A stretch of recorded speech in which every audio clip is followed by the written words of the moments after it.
Hey everybody, Aaron here from the Cool Guys Nation, and welcome to Rules You Got Wrong, Episode 1 for Cool Guys Nation. I am doing the exact same thing that Mini Wargaming is doing, and that is once a week, at the end of the week, I'm going to go over the comments and talk about the rules that I got wrong. Now, it could also be rules that you got wrong, but in my case, it seems to be pretty much all rules that I got wrong. So this first video is going to cover the first two games of our narrative campaign, Quest for the Mechanicum. So let's go ahead and jump right into these comments. Alright, so comment number 1 from 30th Century Man, 850-ish, game 1. Camo cloaks don't give scouts stealth, it gives them +1 cover, it stacks with stealth. That is correct. We did not do that properly.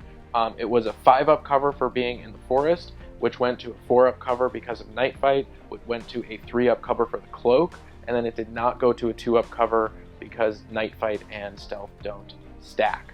So I believe we rolled a 4 on that one. That one was incorrect. Later on in the game, I had some scouts that went to ground, and then they did get the ground plus the stealth plus the +1 cover for the cloak. So it was a 4-up cover save or a 4-up armor save. We didn't have the words correct, but we did do that roll correct. But 30th Century Man, by the way, great name, love it. Is that a Zissou or the song? I'm not sure, because I know it from Life Aquatic, and I love that movie. But you are correct.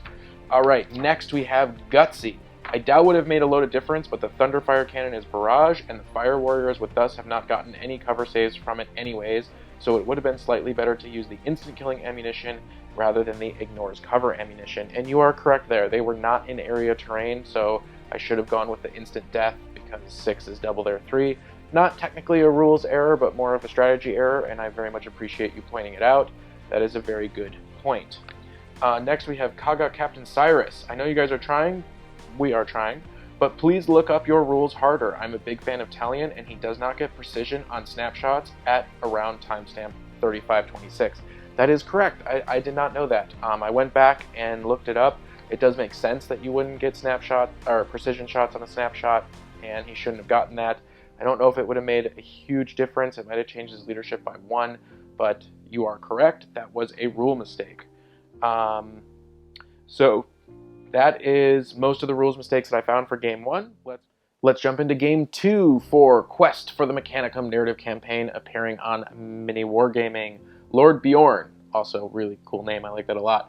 The stealth suits have shrouded and stealth. You forgot about it while one team was in the forest. That is correct. We did forget about it. They would have had a better cover save. Belgar Grim, do correct me if I'm wrong. Don't worry, you're not wrong. But doesn't the Gladius require at least 1 auxiliary choice? Yes, it does. I did not put that in, so I am a big fat cheater.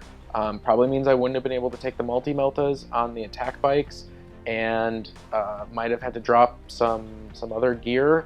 But yeah, I needed to add an auxiliary choice for it to be legal. I don't know if it was really changing the outcome of the game.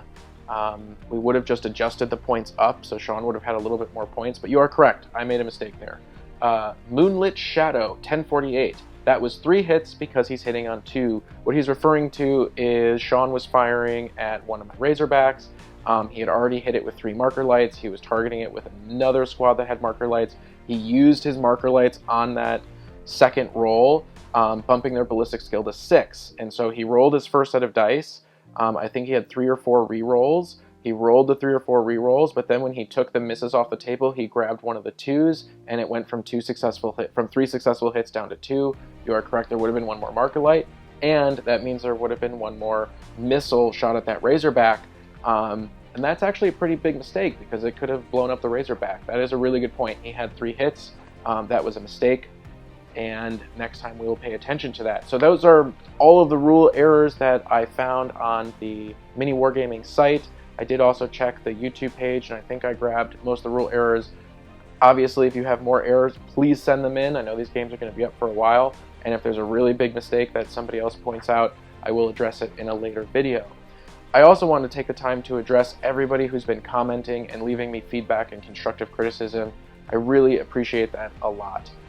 You may or may not know this is a 1-person studio in my basement. I have some pretty shelves, I have a nice table, I'm doing all the filming, all the editing, all my own miniature painting, so it is a lot of work to bring these videos, and I very much appreciate everybody who's been watching and commenting, and I can assure you that a lot of your suggestions are going to be put into effect.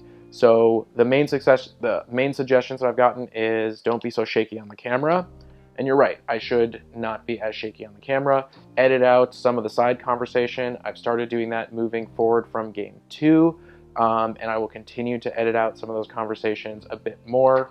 And then the lighting was also an issue. Personally, I don't feel that the lighting is too bad, but that being said, we are still upgrading the lighting, and we're also upgrading the sound. So what I'm going to do is I'm going to end this video here, and the next video that I'm going to shoot, which is going to be right now, is sort of a look into the space where I'm shooting, what equipment that I have, what things that are coming up. So I really appreciate everyone's criticism and comments, and I can assure you that we are constantly working, and by we, I mean I can assure you that I am constantly working to make sure that each and every video is going to get better. Now what I will say is that the entire narrative campaign is already filmed. Game 1 through the end of the narrative campaign. I don't want to give away how many games there are. All of the games after that, many of these suggestions have already been included. Lights, microphones, working on camera stuff. So you should see a steady increase and a pretty big increase, particularly the game after the narrative campaign finishes. So thank you again, everybody, and I hope you continue to watch and subscribe. This has been Aaron from the Cool Guys Nation. Until next time.